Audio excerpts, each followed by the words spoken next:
welcome this morning. We have a real treat for you today. Charity Neuman.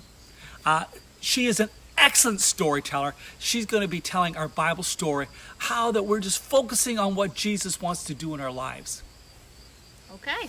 Well, I've heard that all summer long you've been focusing on stories about what Jesus did while he was here on earth. So I have another story for you about a woman who was changed. Her life was changed because she encountered Jesus. So we're going to start by reading the story from the book of Luke, chapter 8.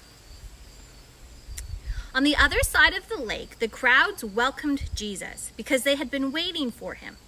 Then a man named Jairus, a leader of the local synagogue, that would be the local church, came and fell at Jesus' feet, pleading with him to come home with him.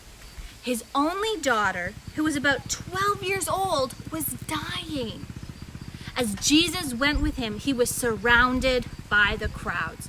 Now, I don't know if you have ever been surrounded by the crowds, but when a couple years ago, I went to downtown Toronto on New Year's Eve and I was surrounded by the crowds.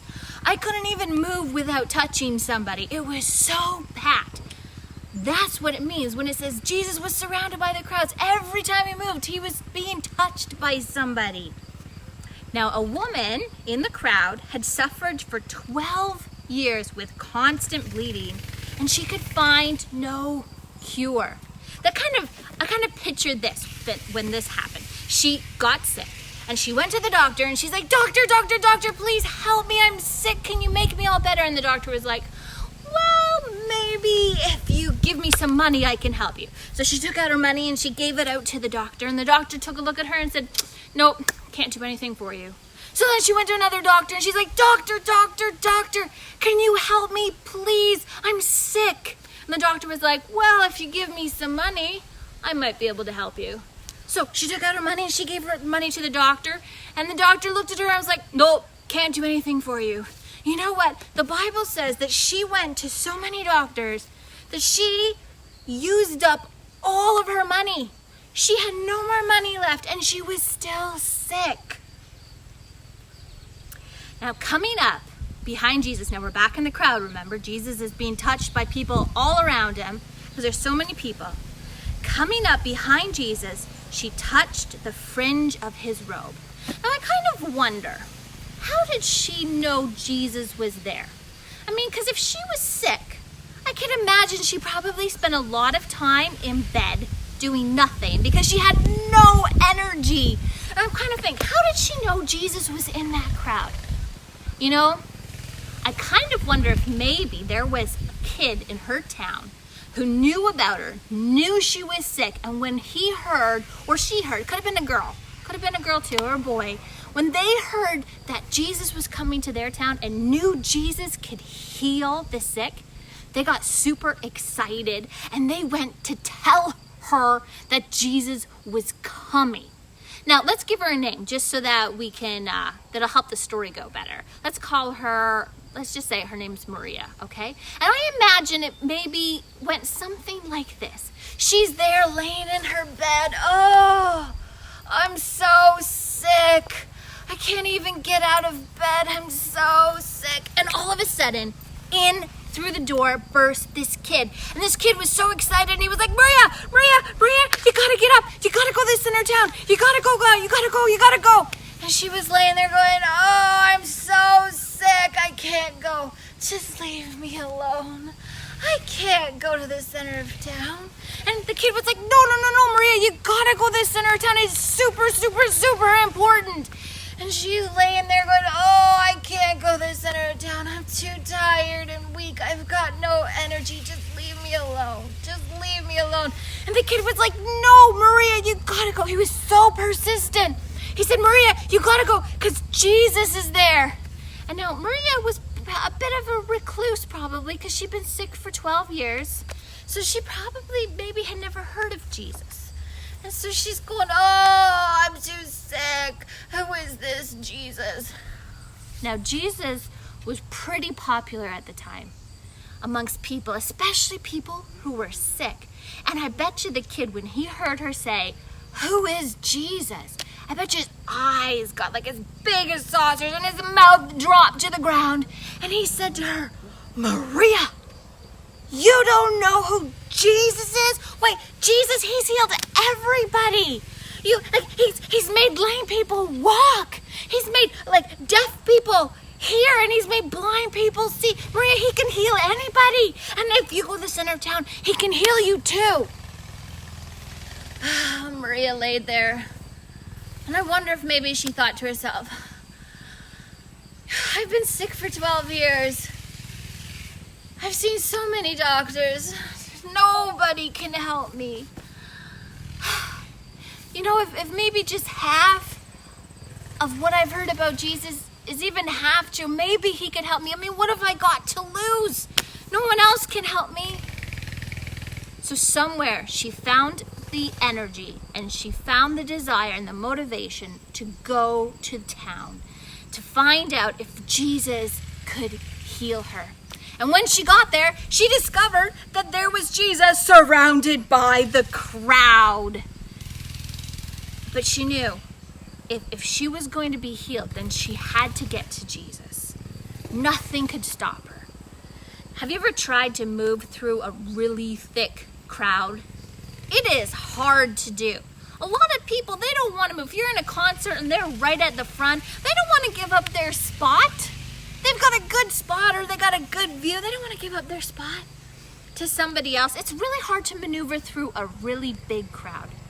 But Maria had found the motivation. She was going to do it. So she started making her way through the crowd. Oh, excuse me. Excuse me. Excuse me. Can I get through?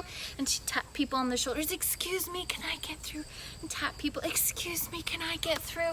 I got to get to Jesus. Excuse me. Can I get through? Now,